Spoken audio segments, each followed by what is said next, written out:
여러분 안녕하십니까? 오늘은 명심보감 10번째 시간으로 성심편에 대해서 공부를 하도록 하겠습니다. 이 성심편이란 자신의 마음을 잘 보살펴야 된다는 내용으로 구성되어 있는 편이 성심편이 되겠습니다. 이 성심편이 참으로 깁니다. 상편, 하편으로 나뉘어져 있는데 상편만 3시간에 걸쳐서 강의하도록 하겠습니다. 자, 성심편 상편입니다. 성심편 상편이라 성심편 마음을 보살피는 편이라 자신의 마음을 잘 돌아보고 살펴야 된다. 이건 살필 성자입니다. 성심편이라 경행록에 운 경행록에 이르되 보화는 용지 유진이요 보화는 사용하여 다함이 있는 것이요. 금은 보화는 다 꺼내서 쓰면은 바닥이 나지만은 충효는 향지 무궁이니라. 충효는 누려도 그 다함이 없느니라. 그러니까 충효는 끝이 없이 해야 되는 것이다 하는 얘기를 하고 있는 거죠. 가화면 빈야 호원이와 집안이 화목하면 가난해도 좋거니와 부르면 부여하오 의롭지 아니하면 부유한들 무엇하리요. 단존 일자효면 다만 효도하는 자식 하나만 있으면 하용 자손 다리요. 자손이 많은들 무엇에 쓰리요. 효심을 얘기를 하죠. 자손이 많은들 효도하는 자식 하나면 충분하다 하는 얘기를 하는 겁니다. 충효에 대해서 충효의 중요성에 대해서 이야기를 하고 있습니다. 부부로심 인자효요 부무 번뇌는 시처현이니라. 부무 번뇌까지인데 이 조사가 여기 들어가는 겁니다. 부무 번뇌는 시처현이라. 부부로심 인자효요 아버지가 마음에 근심하지 아니하는 것은 자식이 효도함으로 인한 것이요. 자식이 효도를 하면은 부모가 근심할 일이 없다는 얘기죠. 또한 부무 번뇌는 시처현이라. 남편이 지아비가 번뇌하지 아니하는 것은 이것은 아내가 현명하기 때문이라. 그렇습니다. 언다 어실은 개인주요 의단 친소는 지위전이라. 말이 많고 말에 실수가 생기는 것은 다 이것은 술로 인해서 생기는 것이요 의단 친소는 지위전이라. 의리를 끊고 의리가 끊기고 친함이 소원해지는 것은 서로 친구가 멀어지고 의리가 끊기는 것은 다만 돈으로 인해서 생겨나느니라. 그렇습니다. 가까운 사람일수록 돈 거래를 하지 말라는 그런 뜻이 바로 여기서부터 유래가 되는 것이죠. 서로 정의가 끊기고 친분이 소원해지고 멀어지는 것은 다 이것은 다만 돈 때문에 그렇게 되는 것이다 하는 얘기입니다. 기취 비상락이여든 수방 불측 우운이라. 이미 상스럽지 못한 평상처럼 늘 항상 있는 것이 아닌 예기치 못한 즐거움을 얻었거든. 모름지기 예측할 수 없는 근심을 예방해야 하느니라. 비상락이라. 기취비상락이라. 예기치 않았던 즐거운 일이 생겼을 때는 반드시 그 뒤에 따라오는 어떤 예측할 수 없는 그런 근심거리가 있다 이거죠. 그러니까 기뻐할 때 너무 기뻐서 거기에만 심취하다 보면 그 다음에 그로 인해서 근심거리가 오게 되는 법이다 하는 얘기죠. 그러니까 문자는 기뻐도 너무 기뻐하지 아니었고 슬퍼도 너무 슬퍼하지 않았다 하는 군자의 정신을 일깨워주고 있는 겁니다. 특총 사욕하고 거한 여위인이라. 참 좋은 말입니다. 총애를 얻었거든, 귀여운 총의 사랑을 얻었거든, 욕되었을 때를 생각하고 내가 언제까지 이렇게 귀여움만 받을 것인가, 혹 이와 반대되는 이런 욕된 상황이 나한테도 올 수 있을 것이다 하고 예측을 해야 하는 것이고, 거한 여인이나 편안하게 살 때 위태로워질 때를 염려해야 하느니라. 늘 사람은 대비하고 준비하고 걱정하면서 심려하면서 살아야 한다는 얘기죠. 그저 편안히 먹고 배부르니까 마냥 편안하게만 있어서는 예측하지 못한 근심거리가 반드시 찾아오는 법이요, 고난의 시기가 다음에 찾아오는 법이다. 그러니 그것을 생각하면서 늘 대비하면서 사는 사람의 습관을 들여야 된다 하는 선비정신들을 여기서는 얘기하고 있습니다.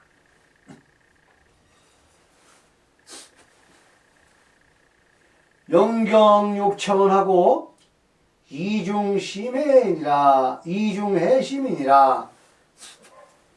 영화로움이 가벼우면 욕됨도 얕은 것이요, 가볍게 영화로우면 또 상대적으로 욕된 부분도 가볍고 얕아서 얼마 안 되는 것이요, 이해가 무거우면 서로 이해가 무겁다 이거죠. 아니면 자기 자신의 이득만 중대하게 생각을 하면 해로움이 아주 깊이 심하게 해로움이 오는 법이니라 하는 얘기입니다. 심의 필심비요, 심의 필심회요, 심희 필심우요, 심장 필심망이니라. 심히 사랑하면 반드시 심히 소비하게 되는 것이요, 마음과 육체의 소비를 얘기하는 거죠.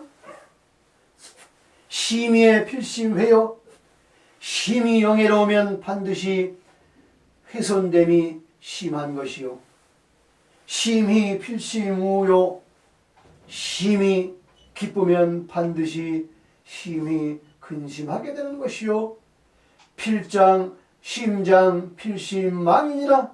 심히 감추면 반드시 심히 망하게 되느니라. 패망하게 된다는 얘기죠. 심히 감춘다는 것은, 재물을 감추는 것을 얘기합니다. 자신의 이득만을 생각해서 심히 자기 자신의 부만을 감추고 축적하는 것을 얘기하는 거죠. 그런 사람은 반드시 필심이냐, 심히 망함이 있느니라, 손해보는 일이 있느니라 하는 얘기죠. 자기 자신의 이득만을 위해서 금은보화를 감추고 축적하고 재물을 쌓는 것을 얘기를 합니다.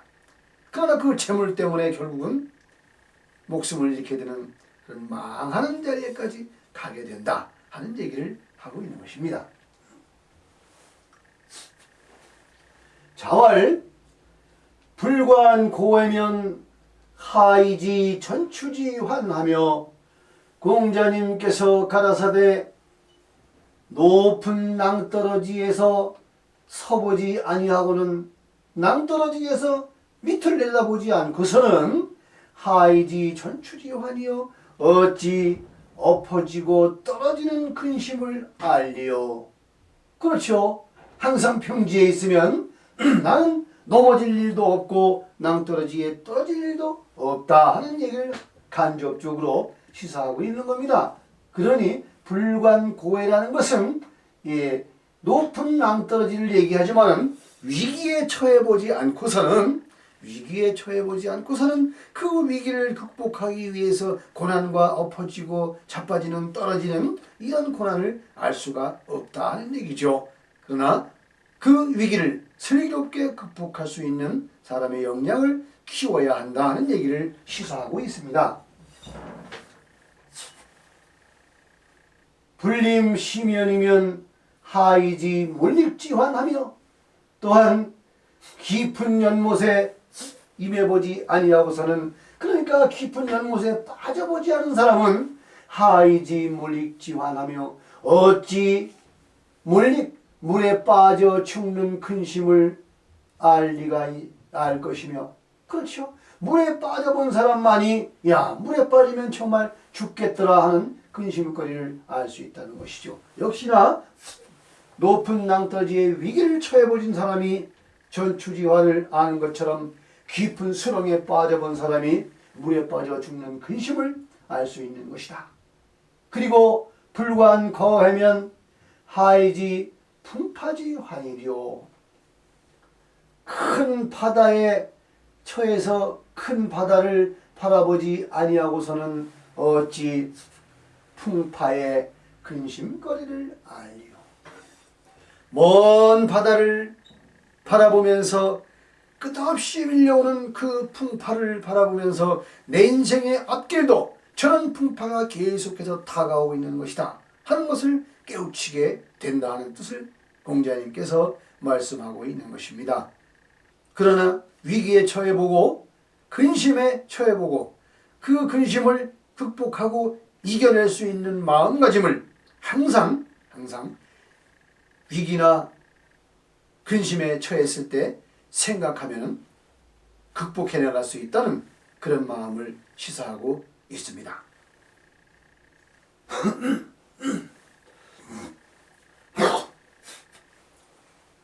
육지 미래인된 선찰이연이니라. 미래를 알고자 할진대는 내일 모레 미래를 알고 싶으면 선찰이연이니라. 먼저 이미 지나간 것들을 살펴야 하느니라. 이연, 이미 이 관련 그러기도 합니다. 이미 지나간 것들을 살펴야 되느니라. 과거를 살피면 미래를 알 수 있다는 얘기를 하고 있습니다. 그 사람의 과거를 보면 그 사람의 됨됨이를 보고 앞을 점칠 수 있는 것과 마찬가지죠. 미래를 알고 싶으면 그 사람의 지나온 내력과 과거를 알아보아라 하는 얘기와 일맥상통하는 얘기입니다. 자왈 명경은 소위 찰형이요. 공자님께서 가라사대 밝은 거울은 형은 자기의 신체나 외모를 얘기합니다. 외모를 살피는 바요. 거울은 외모를 살피는 바다 이거죠. 속은 알 수가 없다. 속은 비춰볼 수가 없는 것이요. 왕고는 소위 지금이니라. 그러나 지나간 과거는 지나간 옛날은 지금을 현재를 알 수 있는 바니라. 거울은 단지 나의 외향만을 비춰볼 뿐이요. 그러나 지나간 과거는 오늘 현재를 이해할 수 있는 그러한 바이니라. 앞전에 배운 문장과 거의 유사한 문장이 되는 것이죠. 과거를 알면 과거가 바로 지금을 알 수 있는 것이다. 과거를 알면 지금을 알 수 있다 하는 얘기입니다. 과거사는 명요 경요, 미래사는 암사취이니라. 지나간 일은 밝기가 거울 같은 것이요. 명확하죠. 지나간 일은 분명한 것이니까. 그러나 미래사는 암사취이니라. 미래의 일은 어둡기가 칠흑 같으니라. 지나간 일은 거짓이 없죠. 지나간 일은 명명백백하게 드러날 수가 있지만 미래사는 어떻게 변할지를 한치 앞을 모르는 법이기 때문에 그 어둡기가 컴컴한 칠흑같이 어둡다는 얘기를 하는 겁니다. 그러니 그 칠흑같은 미래를 알기 위해서는 지나간 과거를 거울 삼아서 앞으로를 설계해야 된다 하는 그런 심오한 말씀을 공자님께서 주고 계시는 겁니다. 경행록에 이르되 명조지사를 박모에 불가피리요. 명조 내일 아침 일을 박모에 초저녁에 불가피리요. 반드시 이렇게 될 것이다 라고 기필할 수가 없는 것이요. 내일 아침 일은 알 수가 없다는 얘기입니다. 다 같은 얘기가 이어지고 있죠. 내일 아침 일은 초저녁에 알 수가 없는 것이다. 내일 아침이 돼봐야 알 수가 있는 것이요. 박모지사를 포시에 불가피니라. 박모지사, 박모 나왔죠? 초저녁을 얘기합니다. 초저녁 일도 포시에, 이건 신시포자입니다. 오후 4시경을 얘기합니다. 3시부터 5시까지를 신시라고 합니다. 이 포시에, 오후에, 그러니까 불가피니라. 반드시 저녁에 있다가 이렇게 될 것이라고 기피를 할 수가 없는 것입니다. 그러니 앞날은 바로 눈앞에 일도 알 수가 없는 것이다. 내일 아침 일을 어떻게 오늘 저녁에 알 수가 있으며 오늘 저녁의 일을 오후에 알 수가 있겠느냐 하는 얘기죠. 그러니 앞전의 문장과 연결을 시켜 봤을 때 과거는 명여경하여 거울처럼 밝지만 미래는 암사칠이라 칠흑같이 어두운 법이니라. 그러니 한 치 앞도 예측할 수 없는 것이 인생의 미래요 바로 내일이니라 하는 얘기를 하는 겁니다. 그 어둡고 칠흑같은 내일을 헤쳐나가기 위해서는 수없이 많은 자기 자신의 마음에 성찰을 가져야 된다 하는 얘기를 하는 겁니다. 그래서 이 편이 바로 마음을 살펴야 된다는 성심편이 된 겁니다.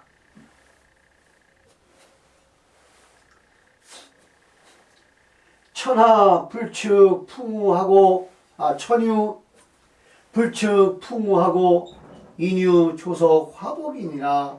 하늘에는 예측할 수 없는 바람과 비가 있고, 그렇죠. 언제 비가 올지 언제 바람이 불지는 하늘만이 알죠. 아무도 모른다 이겁니다. 미래는 역시 모르는 것이다. 앞일은 절대 단정할 수 없는 것이다. 그리고 인유 조석 화복이니라. 사람에게는 조석으로 화와 복이 있느니라.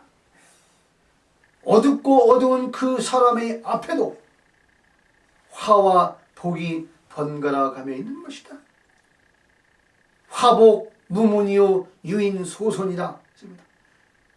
화와 복이 들어오는 것은 문 있는 것이 아니요 오직 사람이 불러들이는 파인이라 했습니다. 눈앞에 있는 화와 복은 내가 어떻게 해서 불러들이냐에 따라서 화가 오는지 복이 오는지 결정지어지는 것이다 하는 얘기입니다. 그러나 그렇듯이 하늘에는 풍우가 있어서 언제 바람이 불고 언제 비가 올지 모르는 것처럼 사람의 앞에는 언제 화가 닥치고 언제 복이 올지 역시 모르는 것이다. 그러니 그 복을 구하기 위해서 재앙을 물리치기 위해서 현명한 사람이 되어야 된다. 그러기 위해서는 반드시 자기 마음의 성찰을 깊이 해야 된다 하는 이런 얘기를 하고 있습니다. 미귀 삼척토하얀 난보 백년신이요.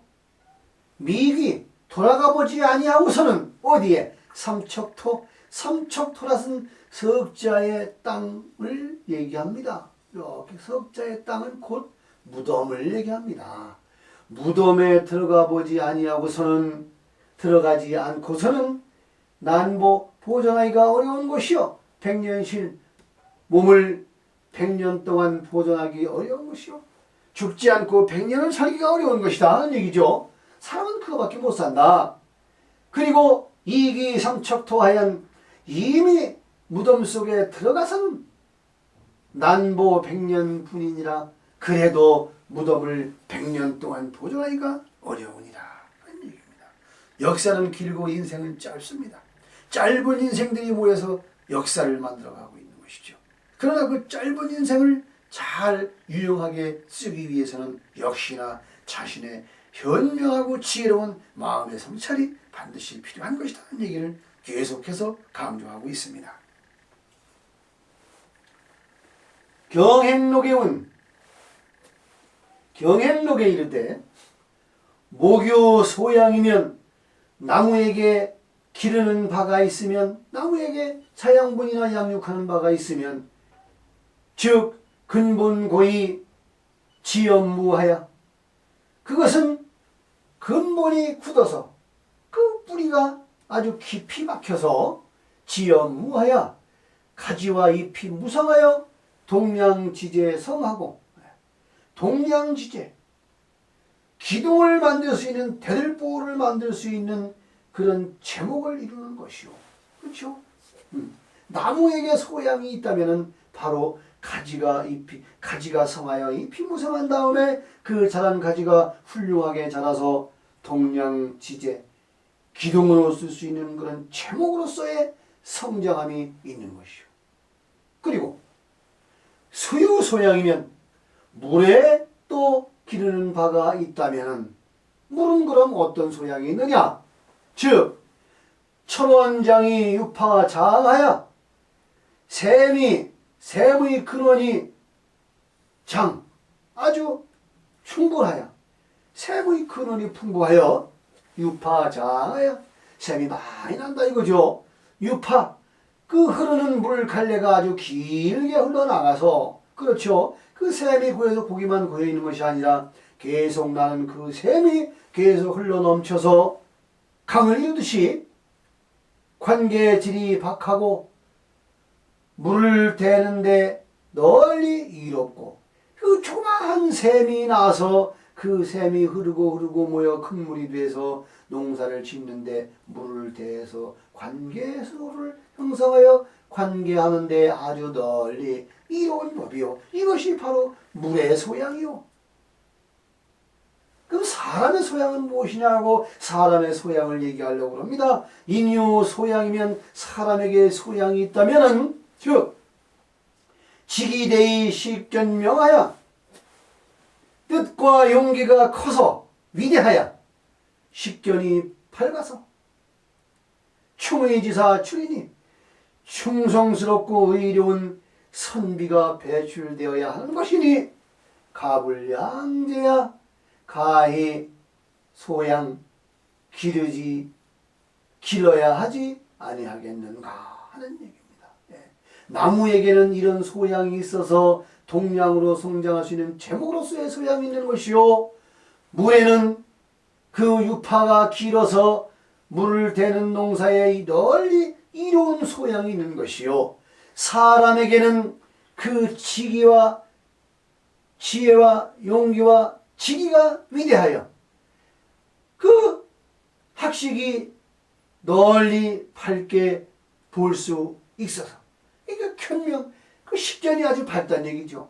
식견이 매우 밝아서 충성스럽고 의로운 선미가 배출되어야 하는 것이 바로 인간의 소양인 것이니 가불량리야 가의 소양을 기려야 되지 아니하겠는가. 마땅히 소양을 길러야 되지 않겠냐 하는 이런 당연한 얘기를 의문으로 던지고 있습니다.